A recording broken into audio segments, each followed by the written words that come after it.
Tengo 83 años, y por primera vez en mi vida, voy a contar lo que nunca pude decir, ni siquiera a mis propios hijos. Mis manos tiemblan mientras sostengo este crucifijo que mi madre me regaló cuando tenía 12 años, el mismo que apretaba contra mi pecho cada noche, rogando que todo fuera solo una pesadilla. Pero no lo era. Mi padre, el sargento Heriberto Valverde Castillo, usaba su uniforme militar para hacerme cosas que ninguna niña debería vivir jamás, y me decía que si le contaba a alguien, me llevarían presa por desacatar a un militar.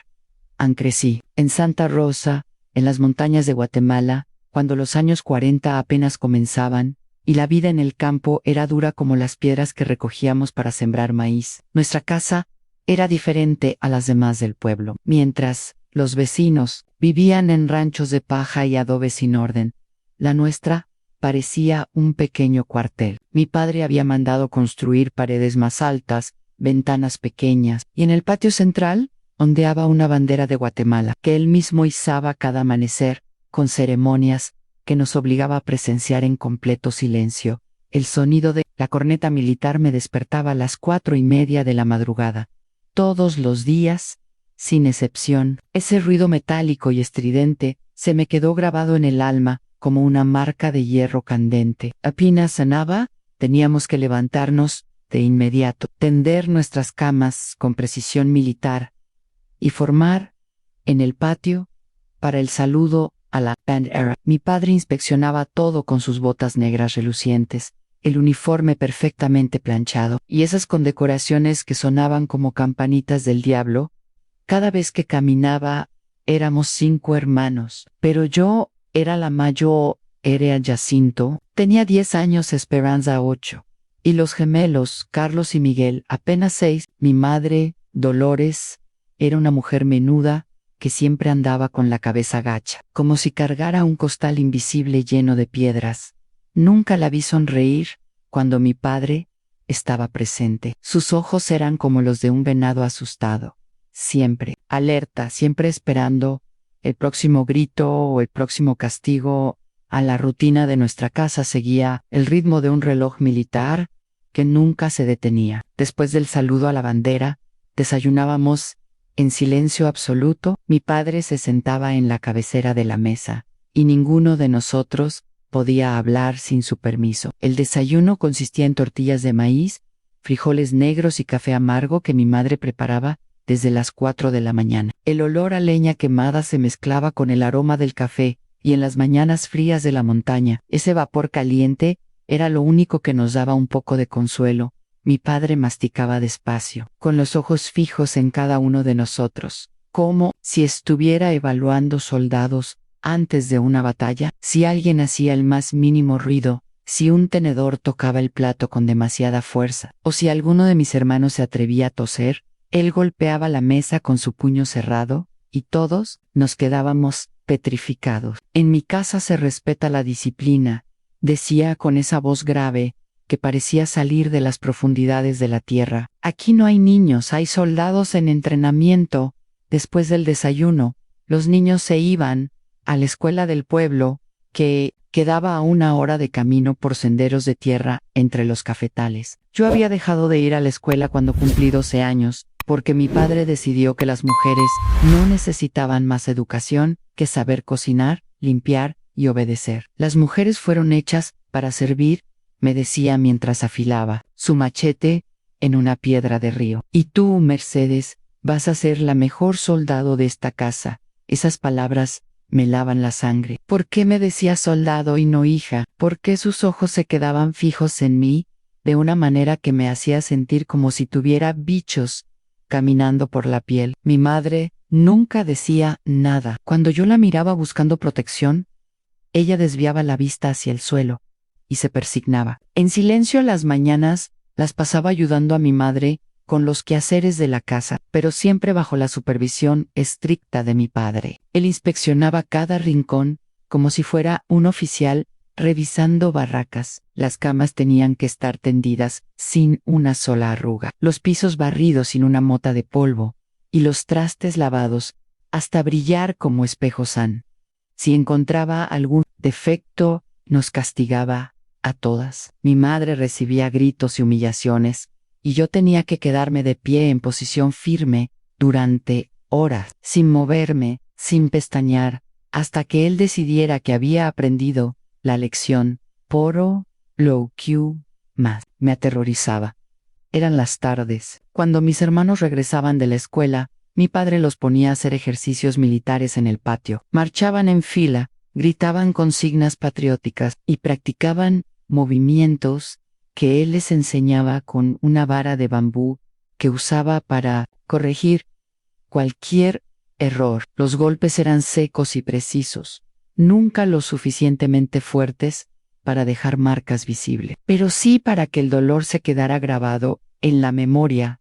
Yo observaba todo desde la cocina, donde supuestamente ayudaba a mi madre a preparar la cena, pero mis ojos siempre estaban puestos en mi padre, estudiando cada uno de sus movimientos, cada cambio en su expresión, cada señal que pudiera indicarme que vendría después, porque había algo en su mirada, cuando me veía algo diferente a como miraba a mis hermanos o a mi madre. Era una mirada que me hacía sentir desnuda y vulnerable, como si pudiera ver a través de mi ropa, a través de mi piel, a través de mi alma. Las noches eran el momento más temido de todos. Después de la cena, mi padre nos reunía en la sala para lo que él llamaba instrucción familiar. Nos sentábamos en el suelo, en filas perfectas, mientras él caminaba de un lado a otro con las manos en la espalda, recitando las reglas de la casa. Regla número 1. En esta casa solo hay una autoridad, y esa soy yo. Regla número 2. A mis órdenes se cumplen sin preguntas. Regla número 3. Lo que pasa en esta casa, se queda en esta casa, porque los asuntos militares son confidenciales. Esa tercera regla me daba escalofríos. La repetía todas las noches, siempre mirándome directamente a los ojos, como si fuera un mensaje especial para mí. Y yo sabía, con esa intuición que tienen los niños cuando algo no está bien, que esas palabras encerraban un peligro que aún no podía comprender. Completamente. Los domingos eran diferentes. Mi padre se ponía su uniforme de gala, con todas las condecoraciones brillando bajo el sol, y nos llevaba a la iglesia del pueblo. Allí se transformaba en otro hombre, saludaba a los vecinos con sonrisas cordiales, estrechaba manos con firmeza y hablaba con el padre Eusebio sobre temas de moral y disciplina. La gente lo respetaba, lo admiraba incluso. «Qué suerte tienen ustedes de tener un padre tan responsable», nos decían las señoras del pueblo. «Un militar de verdad, un hombre de honor». Si ellos supieran, si pudieran ver lo que pasaba detrás de las paredes de nuestra casa, cuando se cerraban las puertas y se corrían las cortinas. Pero yo era solo una niña de 12 años. Y las niñas no hablan mal de sus padres, especialmente cuando esos padres llevan uniforme y representan la autoridad del Estado. En una tarde, mientras mi madre había ido al mercado del pueblo a comprar sal y panela, mi padre me llamó a su cuarto. «Mercedes», me dijo con esa voz que intentaba sonar paternal, pero que tenía un tono extraño, como miel mezclada con veneno. «Ven acá, mi soldado especial. Es hora de tu primera inspección privada». A mi corazón comenzó a latir tan fuerte que pensé que se me iba a salir del pecho. Inspección privada. Esas palabras resonaron en mi cabeza como el eco de un grito en las montañas. No entendía qué significaban, pero algo en el tono de voz de mi padre, algo en la manera como sus ojos me recorrían de arriba abajo, me decía que debía tener miedo. «No te quedes ahí parada como una estatua», me dijo, y en su voz había una impaciencia que no había escuchado antes. «Un soldado obedece las órdenes de inmediato. Entra y cierra la puerta». En el cuarto de mis padres olía a grasa de botas y a ese jabón áspero que mi padre usaba para lavar sus uniformes en la cama matrimonial. Estaba perfectamente tendida, con las esquinas dobladas en ángulos precisos. En la pared colgaba un retrato del presidente de la República y una fotografía de mi padre con otros soldados, todos serios, todos con esa mirada dura que parecía atravesar el vidrio del marco. «Ponte firme», me ordenó, y yo obedecí automáticamente, con la espalda recta y los brazos pegados al cuerpo, tal como nos había enseñado durante tantos años. Él comenzó a caminar alrededor de mí, lentamente, como un oficial, inspeccionando a un recluta. Sus botas sonaban contra el piso de madera, con ese ritmo militar que conocía tan bien. Un buen soldado debe estar siempre limpio y presentable, murmuró, deteniéndose frente a mí. Hay que revisar que todo esté en orden. Sus manos, esas manos ásperas y grandes, que habían cargado rifles y habían golpeado a tantos reclutas en el cuartel, se acercaron a mi blusa blanca. Estate quieta, Mercedes. Esto es parte del entrenamiento militar. Es normal, es necesario, pero nada de lo que pasó después. Se sentía normal. Sus manos comenzaron a tocarme de maneras que me hicieron sentir como si fuego frío corriera por mi espina. Yo temblaba, no de frío, sino de algo que no podía nombrar, algo que me decía que debía correr, gritar, escapar. Pero ¿cómo corres cuando tu propio padre te tiene atrapada? ¿Cómo gritas cuando toda tu vida te han enseñado que desobedecer a la autoridad es el peor de los pecados? Esto es secreto militar, me susurró al oído, y su aliento caliente me dio náusea. Los secretos militares no se pueden contar a nadie, ¿entiendes? Ni a tu madre, ni al cura, ni a tus hermanos. Si lo haces, me van a arrestar, van a decir que soy un mal soldado, y toda la familia va a quedar en desgracia. ¿Quieres que eso pase, Mercedes? Yo negué con la cabeza, las lágrimas corriendo por mis mejillas como pequeños ríos de sal. Number entendía completamente lo que estaba pasando, pero sabía que estaba mal, terriblemente mal. Mi cuerpo me lo decía, mi alma me lo gritaba, pero al mismo tiempo, las palabras de mi padre se grababan en mi mente, como si las hubiera marcado con hierro candente en secreto militar. Desgracia familiar, arresto. Eres mi soldado especial, siguió diciéndome, mientras sus manos continuaban haciendo cosas que mi mente de niña no podía procesar completamente. Mi soldado de confianza. Y los soldados de confianza protegen a su superior, siempre, sin importar.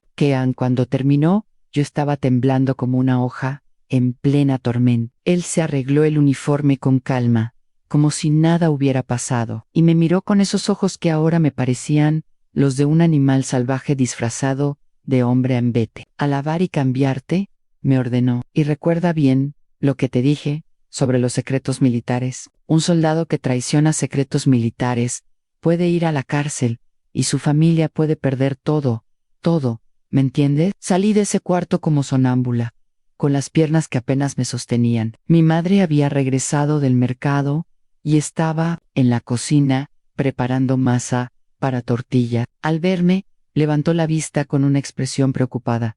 ¿Qué te pasa, niña? Estás pálida como un fantasma. Abrí la boca para hablar, pero las palabras de mi padre resonaron en mi cabeza. Secreto militar encarcelán. Desgracia familiar. ¿Cómo podía explicarle a mi madre lo que había pasado si yo misma no lo entendía completamente? ¿Cómo podía arriesgar la seguridad de toda mi familia? Nada, mamá, logré susurrar. Solo me duele el estómago. Ella me miró durante unos segundos más, y pude ver en sus ojos que sabía que algo no estaba bien. Pero mi madre era una mujer que había aprendido a no hacer preguntas incómodas, a no buscar respuestas que pudieran traer problemas. Se acercó y me puso la mano en la frente. No tienes fiebre, murmuró. Debe ser el aire frío de la montaña. Ve a acostarte un rato. Esa noche no pude cenar. Me quedé en mi cama, compartida con mi hermana Esperanza, mirando el techo de láminas de zinc y escuchando la lluvia que golpeaba como pequeños martillos. Esperanza dormía profundamente a mi lado, con esa inocencia que yo sentía que acababa de perder para siempre.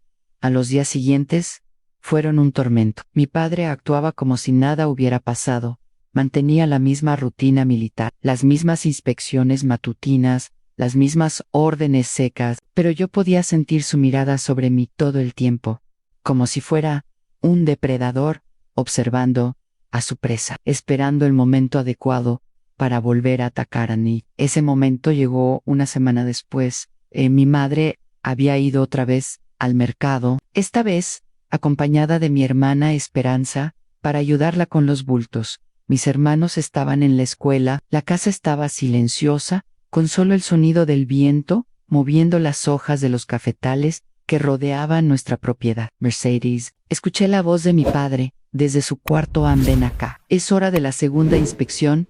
Mis piernas se negaron a moverse. Mi cuerpo entero se rebeló contra la idea de entrar otra vez a ese cuarto, de volver a vivir lo que había vivido una semana antes.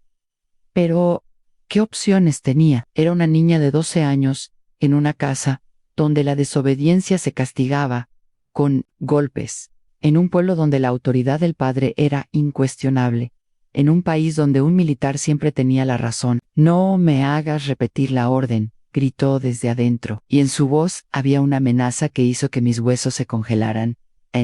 Entré al cuarto, como un cordero camino al matadero. Esta vez, él ya estaba esperándome sin camisa, con solo su pantalón militar puesto. Las condecoraciones colgaban de la silla, brillando bajo la luz pálida que entraba por la ventana pequeña. Hoy vas a aprender algo nuevo, me dijo con una sonrisa que no llegaba a sus ojos. Los soldados de élite reciben entrenamiento especial. ¿Y tú, Mercedes, vas a ser mi soldado de élite? Lo que pasó después fue peor que la primera vez, mucho peor, porque ahora yo sabía lo que venía, conocía el horror que se aproximaba, y esa anticipación me torturaba tanto como los actos. Miss Buzz, él usó su cinturón militar para asustarme, me amenazó con el quip, me hizo tocar cosas que una niña jamás debería tocar.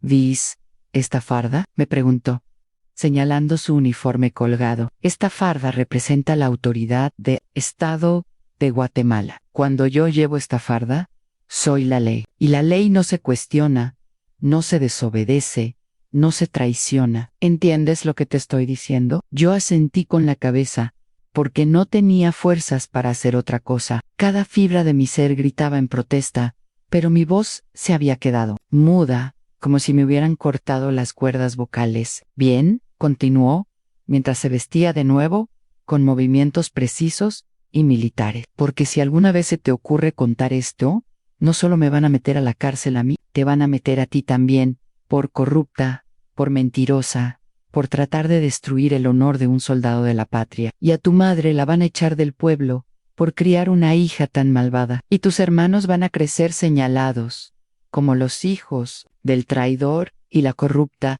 Tus palabras serán como balas que se clavaban en mi corazón. Yo no era más que una niña, pero entendía perfectamente lo que me estaba diciendo. En esa época, en ese lugar, la palabra de un militar valía más que la vida de una campesina. Si yo hablaba, no me iban a creer, y si, por algún milagro, me creían, el precio que pagaría mi familia sería demasiado alto.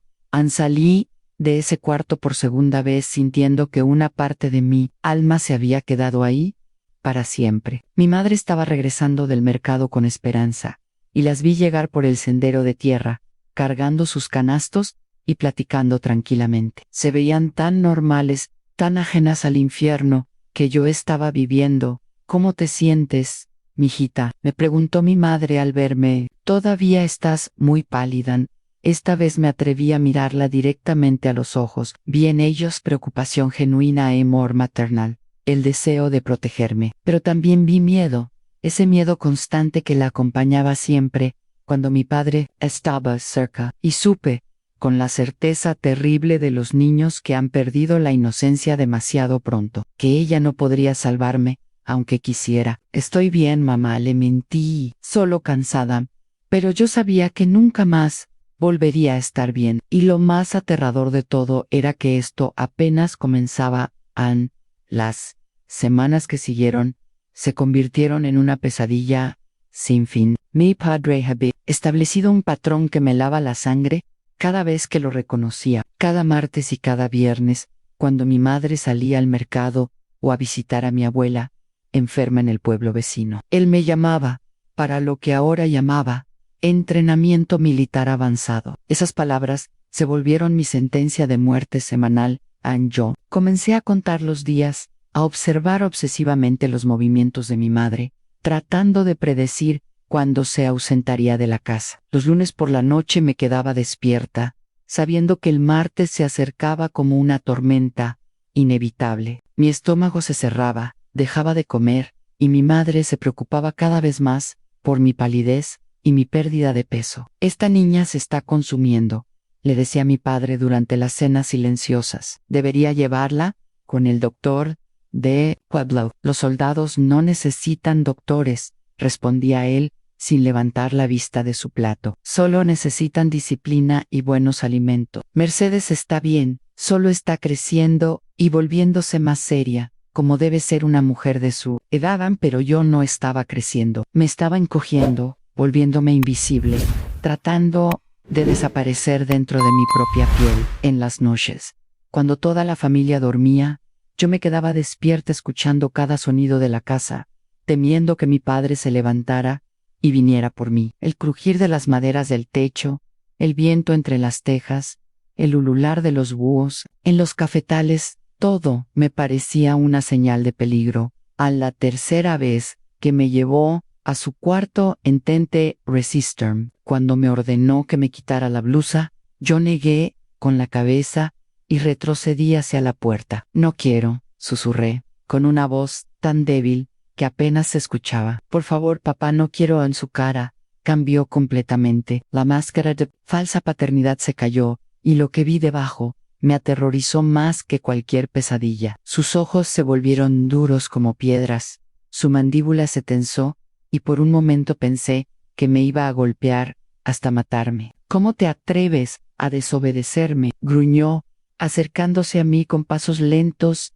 y amenazantes. ¿Acaso no te he explicado lo que significa la disciplina militar? ¿Crees que tienes derecho a cuestionar las órdenes de tu superior? Tomó su cinturón militar de la silla, ese cinturón de cuero negro, con la hebilla de bronce que llevaba el escudo nacional grabado. Lo hizo tronar en el aire, y el sonido fue como un látigo que me azotó, aunque no me hubiera tocado. Ven acá, inmediatamente, o vas a conocer lo que les pasa a los soldados desobedientes. Yo sabía lo que les pasaba a los soldados desobedientes. Mi padre nos había contado historias del cuartel, de hombres que habían sido castigados por insubordinación, de castigos que duraban días enteros, sin comida ni agua. Y si eso les hacía a soldados adultos, ¿qué me haría a mí? Como una marioneta rota, como un animal domesticado por el miedo. Y él, satisfecho con mi sumisión, guardó el cinturón y continuó con su horror rutinario. Muy bien, murmuró con esa voz que fingía ser paternal. Así me gusta. Ahora ya entiendes cómo funcionan las cosas aquí. No vuelvas a cuestionar mis métodos de entrenamiento. Después de esa vez, ya no intenté resistirme más. Había aprendido que la resistencia solo empeoraba las cosas, que mi padre tenía 1000 maneras de hacerme sufrir si yo no cooperaba. Además, sus amenazas se volvían cada vez más específicas y aterradoras. ¿Sabes lo que le pasó a la hija de don Aurelio el año pasado?, me preguntó una tarde mientras se abrochaba de nuevo su camisa militar. La encontraron en el río, ahogada. Dicen que se resbaló, pero yo sé la verdad. Era una niña desobediente, que no respetaba a su padre. Y mira cómo terminó. Yo conocí a la hija de don Aurelio, se llamaba Carmen, y tenía 14 años cuando murió. Toda la gente del pueblo había llorado en su funeral, y don Aurelio se había vuelto un hombre roto, que caminaba por las calles como alma en pena. Pero ahora mi padre estaba diciendo que no había sido un accidente, que la niña había muerto por desobediente. Los niños desobedientes tienen accidentes, continuó, mirándome directamente a los ojos. Se caen de los cafetales, se pierden en las montañas, se ahogan en los ríos. Es muy triste cuando pasa, pero es la ley natural. Los que no saben respetar la autoridad no merecen vivir. Esas palabras se grabaron en mi mente, como si las hubiera marcado con fuego. Mi padre no solo me estaba amenazando con la cárcel o la desgracia familiar, me estaba amenazando de muerte, de una manera tan sutil que si yo se lo contara a alguien, sonaría como la paranoia de una niña traumatizada. A los días se volvieron una sucesión interminable de terror y simulación. Durante las mañanas, cuando estaba con mi familia, yo tenía que actuar como si fuera la misma Mercedes de siempre. Ayudaba a mi madre con las tortillas, cuidaba a mis hermanos menores, barría el patio, alimentaba a las gallinas. Pero por dentro me sentía como un cadáver que caminaba, como si mi alma hubiera muerto. Pero mi cuerpo siguiera funcionando por inercia. mi madre comenzó a hacerme preguntas más directas. Una mañana, mientras lavábamos ropa en el río que bajaba de la montaña, me tomó por los hombros y me obligó a mirarla. Mercedes, dime la verdad, ¿te está pasando algo malo? El agua del río corría cristalina entre las piedras, cantando esa canción eterna que había escuchado desde niña. Los pájaros trinaban en los árboles de garrumo, y el sol de la mañana calentaba mi espalda a través de la blusa húmeda. Todo parecía tan normal, tan pacífico, que por un momento pensé que podía contarle todo, desahogar el peso terrible que llevaba en el pecho. Abrí la boca para hablar, pero en ese momento escuché el sonido inconfundible de las botas militares de mi padre, acercándose por el sendero. Él había venido a supervisar nuestro trabajo como hacía siempre que mi madre y yo salíamos solas de la casa. ¿De qué platican mis mujeres?, preguntó con esa sonrisa falsa que usaba cuando había otras personas presentes. De nada importante,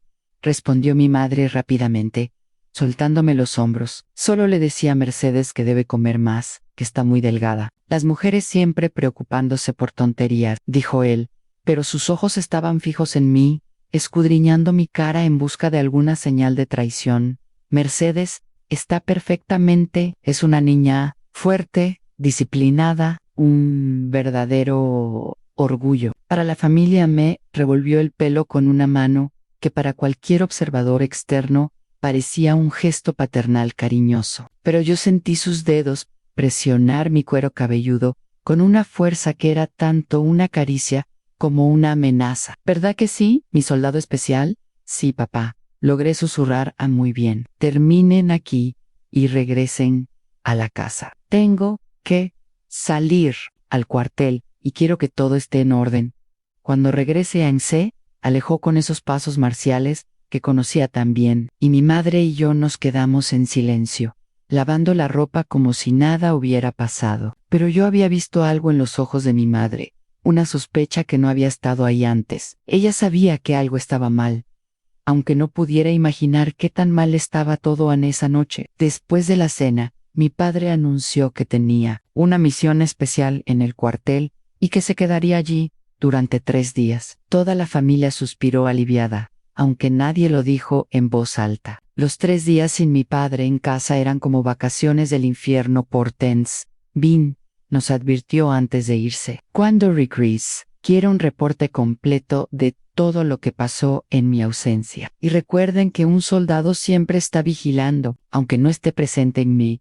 Miró directamente cuando dijo esas últimas palabras, y el mensaje no podría haber sido más claro. Aunque él no estuviera físicamente en la casa, yo seguía siendo su prisionera. Seguía atada por las cadenas invisibles del miedo y las amenazas. Durante esos 3 días sin él, traté de ser una niña normal otra vez. Jugué con mis hermanos. Ayudé a mi madre sin la tensión constante de estar siendo vigilada. Hasta me atreví a reír cuando Jacinto hizo una broma tonta durante el almuerzo. Mi madre me miraba con una mezcla de alivio y preocupación, como si no entendiera por qué yo parecía otra persona cuando mi padre no estaba. Así me gusta verte, me dijo el segundo día, mientras preparábamos masa para tamales. Ay, sí, que no te veía sonreír, pero yo sabía que esas sonrisas eran como flores que florecen en invierno, hermosas pero condenadas a morir en cuanto volviera el frío. Y mi padre era mi invierno personal, mi estación de muerte que siempre regresaba a la noche antes de que él volviera. No pude dormir. Me quedé acostada junto a Esperanza, escuchando su respiración suave e inocente, y me pregunté si alguna vez volvería a sentirme tan tranquila como ella. Mi hermana tenía 8 años, y aún creía que el mundo era un lugar seguro, que los padres protegían a sus hijos, que la familia era un refugio contra las tormentas de la vida. Qué equivocada estaba, y qué envidia le tenía a su ignorancia. Al día siguiente, cuando escuché el sonido de sus botas acercándose por el sendero de la casa, mi estómago se retorció como si hubiera comido vidrio molido. Había vuelto mi verdugo, mi padre, mi pesadilla vestida de uniforme militar, y yo sabía que lo peor aún estaba por venir.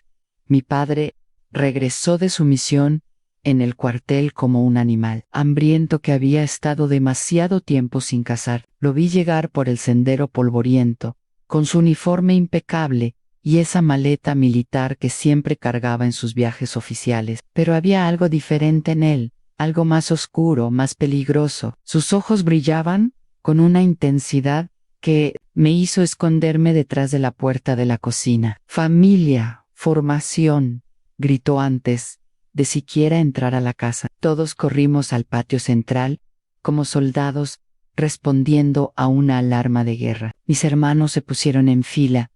Mi madre se cuadró con las manos entrelazadas sobre el delantal, y yo ocupé mi lugar habitual, temblando como una hoja en plena tormenta. Durante mi ausencia, he recibido información preocupante, anunció, mientras caminaba frente a nosotros con las manos en la espalda. Me han dicho que en esta casa se ha perdido la disciplina, que han estado riéndose y comportándose como si esto fuera un circo en lugar de un hogar militar. A nadie se atrevió a responder. El silencio era tan espeso que se podía cortar con machete. Mis hermanos menores miraban al suelo. Mi madre apretaba los labios hasta volverlos una línea blanca, y yo sentía como si el corazón se me fuera a salir por la boca. Los vecinos han venido a contarme que escucharon risas viniendo de mi casa, continuó, su voz volviéndose más peligrosa con cada palabra, risas fuertes, como de niños malcriados que no respetan la autoridad de su padre. ¿Es eso cierto? Jacinto, mi hermano de 10 años, cometió el error de levantar la vista. Papá, solo estábamos. La bofetada resonó como un disparo en el aire quieto de la tarde. Jacinto se tambaleó y se llevó la mano a la mejilla, donde ya se marcaban los 5 dedos de mi padre, como una marca de hierro candente. ¿Quién te dio permiso de hablar, soldado? Rugió mi padre. ¿Acaso 3 días sin supervisión los convirtieron en una banda de salvajes sin educación? Esa noche, después de castigar a toda la familia con 2 horas de ejercicios militares, bajo la lluvia fría de la montaña, mi padre me hizo una señal casi imperceptible. Era una mirada, un pequeño movimiento de cabeza que yo ya conocía demasiado bien. Significaba que después de que todos se durmieran, él me estaría esperando. Tengo asuntos importantes que discutir con mi soldado especial, anunció durante la cena, como si fuera la cosa más natural del mundo. Mercedes se quedará despierta para recibir instrucciones especiales sobre el comportamiento de la familia durante mi ausencia. Mi madre me miró con preocupación, pero no dijo nada. Nunca decía nada cuando mi padre tomaba decisiones que involucraban castigos o entrenamientos especiales. Había aprendido, como todas las mujeres de su generación, que cuestionar la autoridad del hombre de la casa era más peligroso que permanecer en silencio.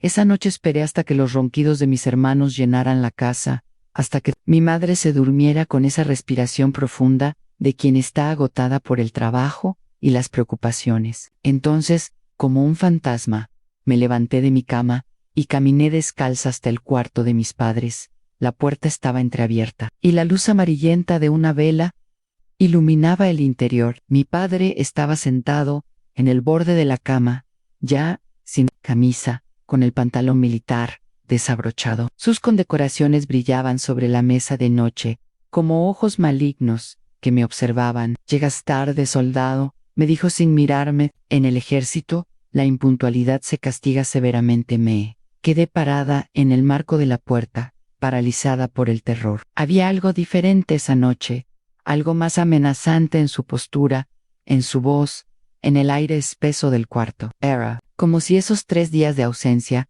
hubieran alimentado su hambre de control y violencia. «Entra y cierra la puerta con seguro», me ordenó. «Esta noche vas a recibir un entrenamiento especial, más intenso que los anteriores, porque parece que mientras yo no estoy, ustedes olvidan quién manda en esta casa». En el seguro de la puerta hizo un clic que sonó como el cerrarse de una tumba. Yo sabía que no había escape, que una vez más tendría que soportar lo que él quisiera hacerme, pero esa noche fue diferente. Fue peor de lo que jamás había imaginado. Ann tomó su kepe militar de la mesa, ese sombrero de gala con el escudo nacional, bordado en hilo dorado, y me lo puso en la cabeza. «Ahora eres un soldado de verdad», murmuró con una sonrisa que me heló la sangre. Y los soldados de verdad obedecen órdenes, sin cuestionar, sin llorar, sin resistirse. Lo que pasó después fue tan horrible que mi mente trató de separarse de mi cuerpo, de flotar hacia el techo y observar desde arriba, como si le estuviera pasando a otra niña. Él usó elementos de su uniforme de maneras que me traumatizaron, más allá de cualquier palabra. El cinturón, las botas, incluso sus condecoraciones, se convirtieron en instrumentos de tortura y humillación. ¿Ves esto?, me preguntó, señalando una de sus medallas de servicio. Esta medalla me la dieron por valor en combate, y ahora tú me vas a demostrar que también tienes valor, que puedes soportar el entrenamiento más duro, sin quebrantarte. Pero yo sí me quebranté esa noche. Algo en mi interior se rompió para siempre, como un vaso de cristal que cae al suelo y se hace 1000 pedazos. Y mientras él seguía con su horrible ritual, yo entendí, con una claridad terrible, que esto nunca iba a terminar. Que cada semana, cada mes, cada año que pasara bajo su techo, tendría que soportar estas sesiones de entrenamiento especial. Tu cuerpo me pertenece, me susurró al oído mientras yo lloraba en silencio. Eres propiedad del Estado de Guatemala, y yo soy el representante del Estado en esta casa. Cada parte de ti, cada suspiro, cada lágrima, todo es mío por derecho militar. Cuando finalmente terminó, yo ya no era la misma niña que había entrado a ese cuarto. Era algo roto, vacío, como una cáscara humana sin alma adentro. Elsie vistió con la misma calma meticulosa de siempre, colgó su uniforme con precisión militar, y me miró como si fuera un objeto que había usado y ahora guardaba hasta la próxima vez. El próximo martes tendremos otra sesión de entrenamiento, me informó, mientras se peinaba frente al espejo, y quiero que practiques estar más callada. Esta noche gemiste demasiado, y un buen soldado debe aprender a soportar el dolor en silencio. Salí de ese cuarto como un zombi, sin saber cómo mis piernas me llevaron de vuelta a mi cama. Esperanza seguía durmiendo plácidamente a mi lado, ajena al infierno que yo acababa de vivir a pocos metros de distancia. Me acosté junto a ella y traté de limpiarme las lágrimas, pero seguían brotando como un manantial que jamás se seca. A los días siguientes fueron una tortura diferente. Cada vez que mi padre me miraba durante las comidas, yo veía en sus ojos la satisfacción del depredador que ha marcado definitivamente a su presa. Ya no se molestaba en disimular completamente. Había momentos en que, cuando mi madre no estaba mirando, él me hacía gestos obscenos o me susurraba amenazas que solo yo podía escuchar. ¿Soñaste conmigo anoche?, me preguntó una mañana mientras desayunábamos, con una sonrisa que no llegaba a sus ojos. Para mi madre y mis hermanos, parecía una pregunta paternal inocente. Para mí, era una puñalada en el alma. No, pap, logré responder. Qué lástima, murmuró, porque yo sí soñé contigo. Soñé con nuestro próximo entrenamiento.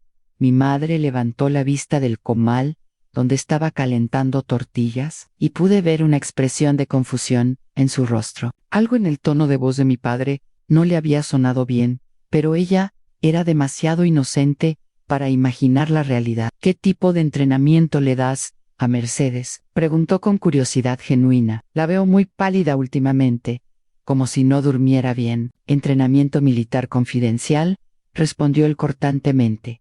Asuntos de Estado que no conciernen a las mujeres. Mercedes está aprendiendo a ser una ciudadana ejemplar, disciplinada y obediente. Pero es solo una niña, insistió mi madre, con una valentía que me sorprendió. No debería estar tan estresada por entrenamientos. El silencio que siguió fue tan tenso que se podía masticar. Mi padre dejó su taza de café sobre la mesa con un golpe seco que hizo saltar a todos. Sus ojos se volvieron duros como pedernal, y por un momento pensé que le iba a pegar a mi madre, delante de todos nosotros. Dolores, dijo con una voz tan fría, que me dio escalofríos. Creo que has olvidado cuáles son los límites de tu autoridad en esta casa. Yo decido qué entrenamiento reciben mis hijos, cuándo lo reciben y cómo lo reciben. Y tú te limitas a cocinar, limpiar y mantener la boca cerrada sobre asuntos que no entiendes.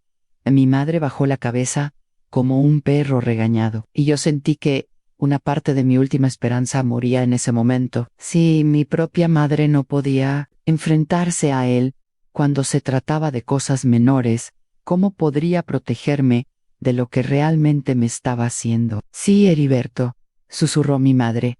Tienes razón, perdóname muy bien. Y ahora todo el mundo termine de desayunar en silencio. No quiero escuchar ni una palabra más sobre entrenamientos o cualquier otro tema que no sea de su incumbencia esa noche. Cuando mi padre salió a una reunión en el cuartel, mi madre se acercó a mí mientras yo lavaba los trastes de la cena. Mercedes, me dijo en voz muy baja, si tu papá te está haciendo algo que te lastima, puedes contármelo. Soy tu madre, y mi trabajo es protegerte, Ann, por un momento. Todas las palabras que había guardado durante meses quisieron salir de mi boca como una avalancha. Quise abrazarla, llorar en su pecho, contarle todo el horror que estaba viviendo. Pero, entonces, recordé las amenazas de mi padre, sus ojos fríos, su cinturón militar tronando en el aire. No me pasa nada malo, mamá. Le mentí una vez más. Papá solo quiere que sea una buena hija. Ella me miró durante un largo momento, y pude ver en sus ojos que no me creía completamente. Pero también vi miedo, el mismo miedo que yo sentía, el miedo a un hombre que tenía el poder de destruir nuestras vidas con una sola palabra. Está bien, mijita, murmuró finalmente, pero recuerda que siempre puedes hablar conmigo, sin importar de qué se trate. Esa promesa sonaba hermosa, pero yo sabía que era tan frágil como las alas de una mariposa. En una casa donde un militar era la ley suprema, las promesas de protección materna no valían nada, y el martes siguiente llegó como siempre llegaba, puntual como la muerte, inevitable como el amanecer. Los meses siguientes se convirtieron en un infierno rutinario que parecía no tener fin. Mi padre había perfeccionado su sistema de terror, creando un horario preciso para sus entrenamientos especiales que coincidía perfectamente con las ausencias de mi madre. Los martes y viernes se volvieron mis días de muerte semanal, fechas marcadas en rojo en el calendario de mi alma. Pero algo comenzó a cambiar en mí cuando cumplí 14 años. No fue una transformación súbita, sino algo gradual, como el agua que poco a poco erosiona la piedra más dura. Durante una de esas noches terribles, mientras mi padre hacía conmigo lo que ya se había vuelto su ritual macabro, algo en mi interior se reveló por primera vez en 2 años. Por favor, pare, susurré, con una voz tan débil que apenas se escuchaba por encima de su respiración agitada. Él se detuvo inmediatamente, no porque hubiera sentido compasión, sino porque mi atrevimiento lo había sorprendido. Me miró con esos ojos que parecían brasas encendidas en la oscuridad del cuarto. ¿Qué dijiste?, preguntó con una voz tan baja que daba más miedo que sus gritos. Por favor, repetí, y esta vez mi voz sonó un poco más fuerte. Ya no quiero hacer esto. En la bofetada llegó tan rápido que no la vi venir. El dolor se extendió por toda mi cara como fuego líquido, pero algo extraño pasó. No lloré. Por primera vez en 2 años, no lloré inmediatamente después de que me golpeara. ¿Acaso estás loca?, rugió, levantándose de la cama, como un animal salvaje. ¿Crees que tienes derecho a decidir qué quieres o no quieres? Eres un soldado bajo mis órdenes, y los soldados no tienen deseos, solo obediencia. Ann tomó su cinturón militar y lo hizo tronar en el aire. Ese sonido que tanto me había aterrorizado durante tanto tiempo, pero esa noche, aunque mi cuerpo temblaba, algo en mi mente se mantenía firme. Soy su hija, logré decir, mirándolo directamente a los ojos.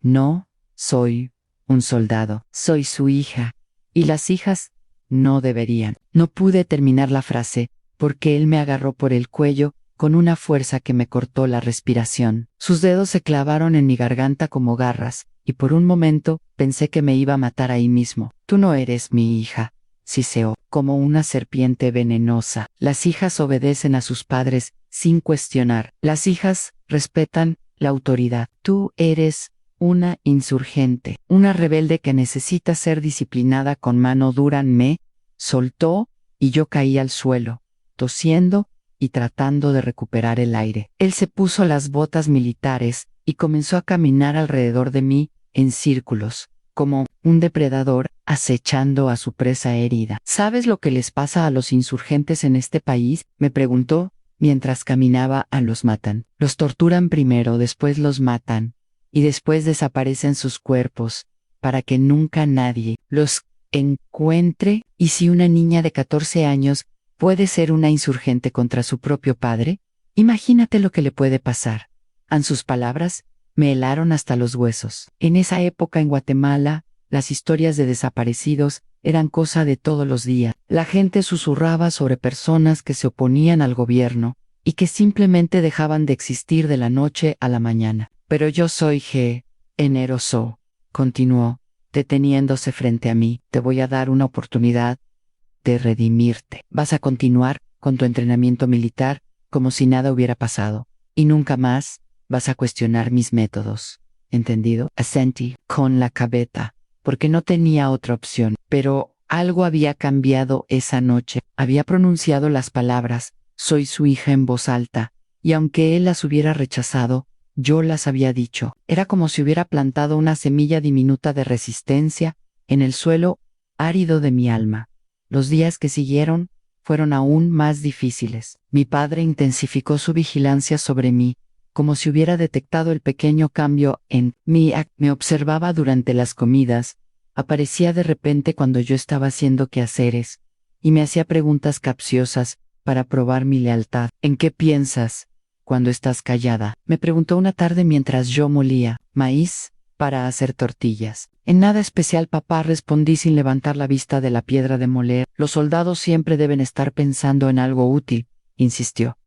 Dime exactamente en qué estabas pensando. Estaba pensando en la receta de las tortillas. Mentían en cómo hacer que queden más suaves. Él me estudió durante un largo momento, buscando señales de engaño en mi cara. Yo había aprendido a mentir con la misma habilidad que había aprendido a soportar el dolor. Por pura supervivencia, fue durante esos días de vigilancia intensificada que conocí a doña Remedios Chávez, la vecina que vivía en la pequeña casa de adobe, al final del sendero, que bajaba hacia el río. Era una mujer de unos 60 años, arrugada como una pasa, pero con ojos brillantes e inteligentes que parecían ver más allá de las apariencias. Doña Remedios era partera y curandera, y tenía fama en todo el pueblo de saber cosas que otros no sabían. Las mujeres iban a consultarla cuando tenían problemas que no podían resolver, cuando sus maridos las maltrataban, cuando necesitaban hierbas para dolores secretos. La primera vez que hablé con ella fue un sábado por la mañana. Mi madre me había mandado a pedirle prestado azúcar, porque se nos había acabado y el almacén del pueblo estaba cerrado. Doña Remedios me invitó a pasar a su pequeña cocina, que olía a hierbas secas y a copal quemado. Siéntate, mijita, me dijo con una voz suave, como miel de abeja. Te voy a dar el azúcar. Pero antes, cuéntame cómo estás. Hace tiempo que no te veo bien. Me senté en una silla de madera junto a su mesa, donde tenía frascos llenos de plantas medicinales y velas de diferentes colores. Había algo en la presencia de esa mujer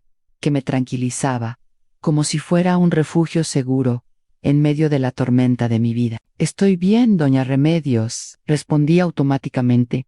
Ella me miró con esos ojos que parecían rayos X, capaces de ver a través de todas las mentiras y máscaras. No, mijita, dijo suavemente, no estás bien. Lo veo en tu cara, en cómo caminas, en cómo mantienes los hombros, siempre tensos, como si estuvieras esperando un golpe. A sus palabras me sorprendieron tanto que no supe qué responder. Nadie, ni siquiera mi madre, había notado esos detalles sobre mi comportamiento. A veces las niñas cargan pesos que no les corresponden, continuó, sirviendo azúcar en una bolsita de papel, pesos que los adultos les ponen encima sin preguntarles si los pueden cargar. No sé de qué habla, susurré, pero mi voz temblaba. Claro que sabes, respondió con firmeza, pero sin dureza. Y yo también, CN, he visto esa misma mirada en otras muchachas del pueblo, esa mirada de pajarito enjaulado que quiere volar, pero no puede hacer.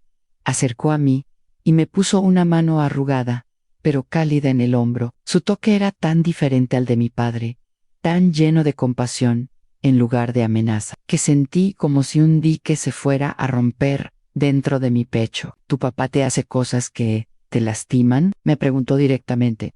Sin rodeos, en la pregunta cayó entre nosotras como una piedra en un estanque tranquilo. Por un momento, el mundo entero se quedó en silencio. No se escuchaban los pájaros, ni el viento, ni el rumor del río lejano. Solo el latido acelerado de mi corazón. No puedo hablar de eso, logré decir, las lágrimas comenzando a brotar como manantiales después de una sequía larga. ¿Te amenazó con algo malo si hablas? Asentí con la cabeza, incapaz de hablar porque el nudo en mi garganta era demasiado grande. Ay, mijita, suspiró doña Remedios, y en ese suspiro había décadas de sabiduría y dolor compartido. Los hombres que lastiman a los niños siempre usan el miedo para mantenerlos callados. ¿Te dijeron que si hablas, algo terrible va a pasar, verdad? Volví a asentir, y ahora las lágrimas corrían libremente por mis mejillas. ¿Pero sabes qué es lo que realmente va a pasar si sigues callada?, me preguntó,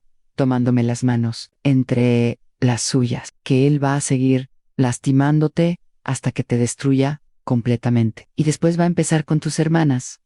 Esas últimas palabras me golpearon como un rayo. Hasta ese momento, yo había estado tan concentrada en mi propio sufrimiento que no había pensado en la posibilidad de que mi padre pudiera hacerle lo mismo a Esperanza. Mi hermana tenía solo 11 años, era dulce e inocente, y la idea de que él pudiera tocarla de la manera que me tocaba a mí, me llenó de una furia que no sabía que tenía. No, dije con una voz que no reconocí como mía.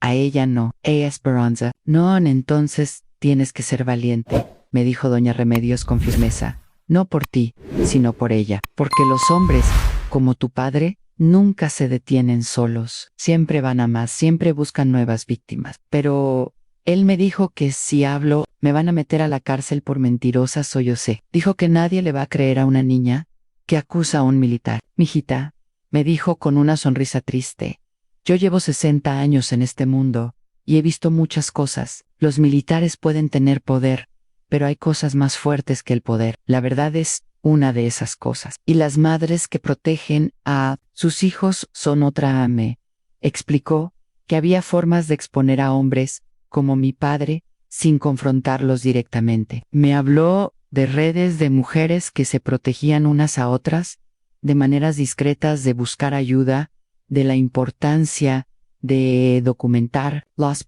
¿Tu mamá sospecha algo?, me preguntó.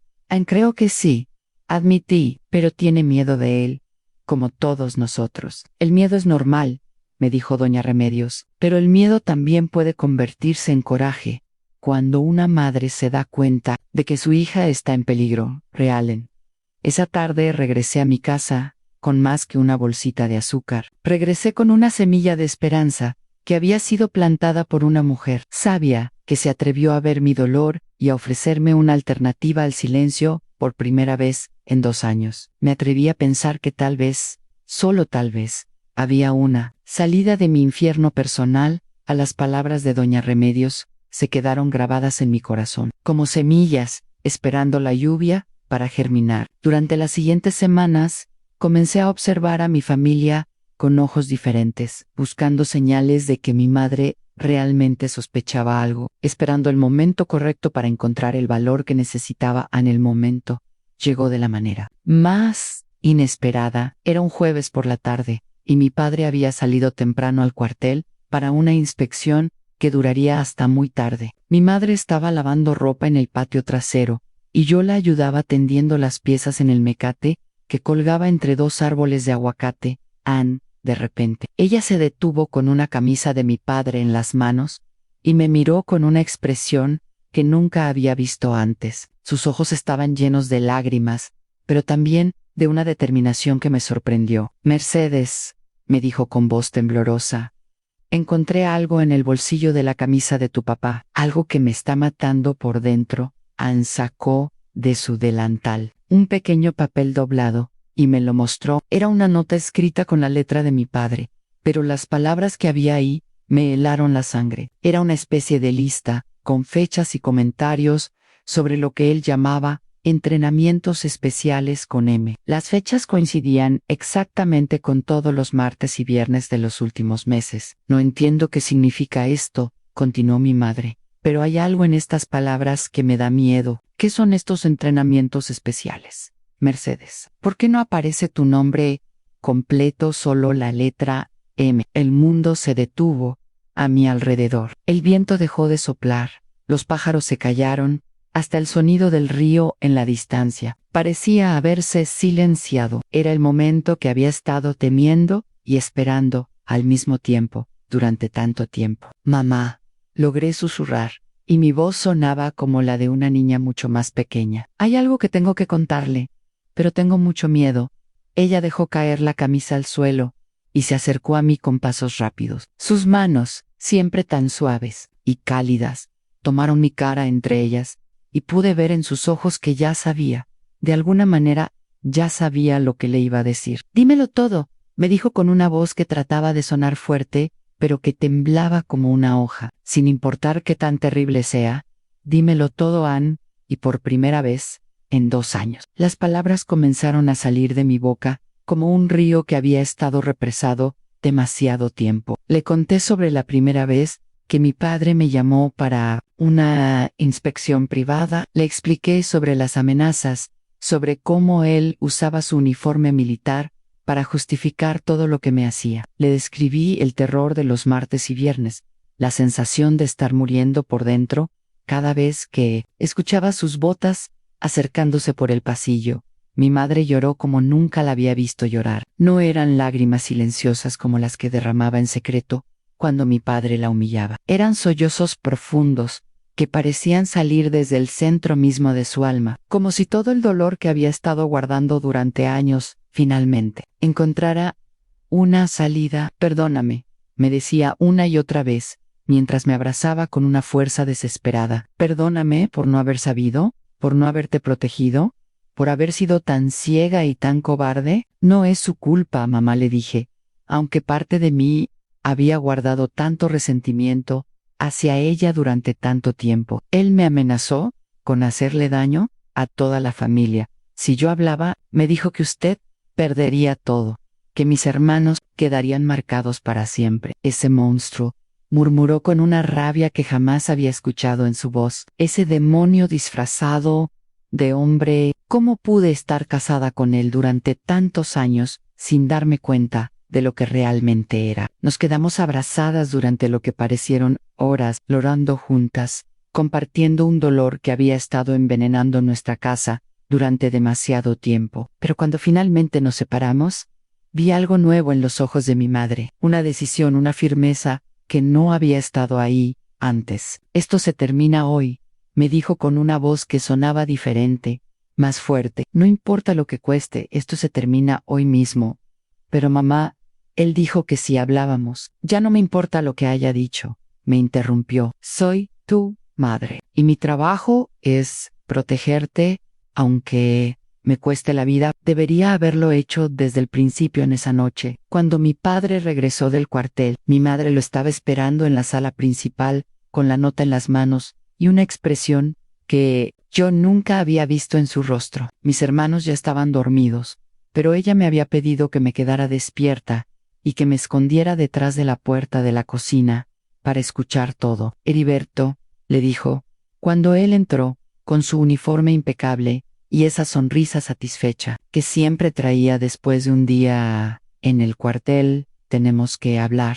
¿Sobre qué?, preguntó él, colgando su kepe en el gancho junto a la puerta. Sobre esto, dijo mi madre, mostrándole la nota. En el cambio en la expresión de mi padre fue inmediato y aterrador. Su cara pasó de la sorpresa al enojo, y después a algo mucho más peligroso. Era la misma mirada que yo había visto tantas veces en su cuarto, la mirada del depredador que ha sido descubierto y está a punto de atacar.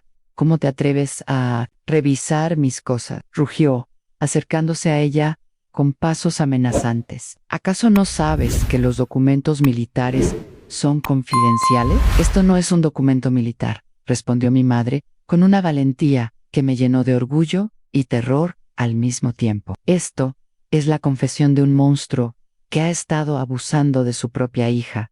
El silencio que siguió fue tan denso que se podía cortar con machete. Mi padre se quedó inmóvil, como una estatua de maldad, mientras procesaba lo que mi madre acababa de decir. ¿Mercedes te contó mentiras?, preguntó finalmente, con una voz tan baja que daba más miedo que Sanskrit. Mercedes me contó la verdad, respondió mi madre sin bajar la mirada. Una verdad que yo debería haber visto hace mucho tiempo, una verdad que me convierte en cómplice por haber sido tan ciega. Lo que pasó después fue como una explosión. Mi padre se lanzó contra mi madre con una furia que parecía sobrehumana. La agarró por el cuello y comenzó a apretarlo mientras gritaba cosas incoherentes sobre la lealtad, la traición y la disciplina militar. Pero mi madre había previsto esto. Antes de confrontarlo, había escondido el machete que usábamos para cortar leña detrás del sillón, y cuando él la atacó, ella logró alcanzarlo y lo apuntó hacia él con manos temblorosas, pero decididas. «Suéltame», le dijo con una voz que salía entrecortada por la presión en su garganta. «O te juro por todos los santos que te abro en canal». Aquí mismo mi padre se detuvo, no porque tuviera miedo del machete, sino porque se dio cuenta de que mi madre había cambiado para siempre. Ya no era la mujer sumisa que había conocido, era una madre protegiendo a su cría, y eso la convertía en algo mucho más peligroso de lo que él había imaginado. «Estás loca», le dijo, soltándola lentamente. «Completamente loca. ¿Vas a creerle a una niña mentirosa antes que a tu propio marido?» «Voy a creerle a mi hija», respondió mi madre, manteniendo el machete apuntado hacia él. «Wyman Anamis, vamos a ir con el padre Eusebio, con el alcalde y con quien sea necesario para denunciar lo que has estado haciendo». «Nadie te va a creer», se rió mi padre, pero su risa sonaba forzada, nerviosa. «Soy un militar respetado, un hombre de honor, y ustedes son solo dos mujeres histéricas inventando cuentos». «Tal vez», admitió mi madre, «pero vamos a intentarlo de todas maneras, y si la justicia de los hombres no funciona, entonces vamos a buscar la justicia de Dios en esa noche». Mi padre durmió en el cuarto de huéspedes, con la puerta cerrada con llave. Mi madre y yo nos quedamos despiertas toda la noche, con el machete entre las dos, esperando que él tratara de vengarse. Pero no lo hizo. Por primera vez en años, pasó una noche completa sin tocarme, sin amenazarme, sin ejercer su poder diabólico sobre mí. Al día siguiente, cumplió su palabra. Tomó sus pocas pertenencias, su uniforme militar, sus condecoraciones, y se fue de la casa sin decir una palabra. Pero antes de irse, me miró directamente a los ojos y me dijo algo que se me quedó grabado para siempre. «Esto no ha terminado, Mercedes. Un soldado nunca se rinden». Era una amenaza, pero también era una admisión de derrota, porque por primera vez en su vida, alguien se había enfrentado a él y había ganado. Mi madre, esa mujer pequeña y aparentemente frágil, lo había derrotado con algo más poderoso que cualquier uniforme militar: el amor de una madre dispuesta a todo por proteger a su hija. Los años que siguieron no fueron fáciles. Tuvimos que enfrentar el escándalo en el pueblo, las miradas de desaprobación de quienes pensaban que las mujeres no debían desafiar a los hombres, sin importar lo que éstos hicieran. Pero también encontramos apoyo en lugares inesperados. Doña Remedios se convirtió en nuestra aliada más fuerte, y otras mujeres del pueblo, que habían guardado sus propios secretos dolorosos, comenzaron a hablarnos en susurros de sus experiencias similares, y mi padre nunca regresó a buscarnos. Supimos por rumores que lo habían transferido a otro departamento, lejos de Santa Rosa. Años después, nos enteramos de que había muerto en un accidente de carretera, bebido o solo, como merecía morir un hombre que había dedicado su vida a lastimar a los más vulnerables. Yo aprendí a vivir de nuevo, lentamente, como una planta que había estado en la sombra demasiado tiempo, y finalmente encuentra la luz del sol. Me casé con un hombre bueno, que me trató con el respeto y el amor que yo creía que nunca merecería. Tuve hijos, y les enseñé desde pequeños que su cuerpo les pertenece solo a ellos, que ningún adulto tiene derecho a tocarlos de maneras que los hagan sentir incómodos. Ahora, a los 83 años, cuento esta historia por primera vez para que otras niñas sepan que hay salida del infierno, que hay adultos dispuestos a creer y a luchar por ellas, porque el silencio solo protege a los monstruos, nunca a las víctimas. A mi padre usó su uniforme militar como un escudo para esconder sus crímenes, pero al final aprendió que no hay uniforme que pueda proteger a un hombre de la justicia de una madre que ama a su hija. Y esa es una lección que espero que todos los depredadores de este mundo aprendan algún día, aunque el amor verdadero siempre es más fuerte que el miedo y que la verdad, aunque tarde en llegar, siempre encuentra la manera de salir a la luz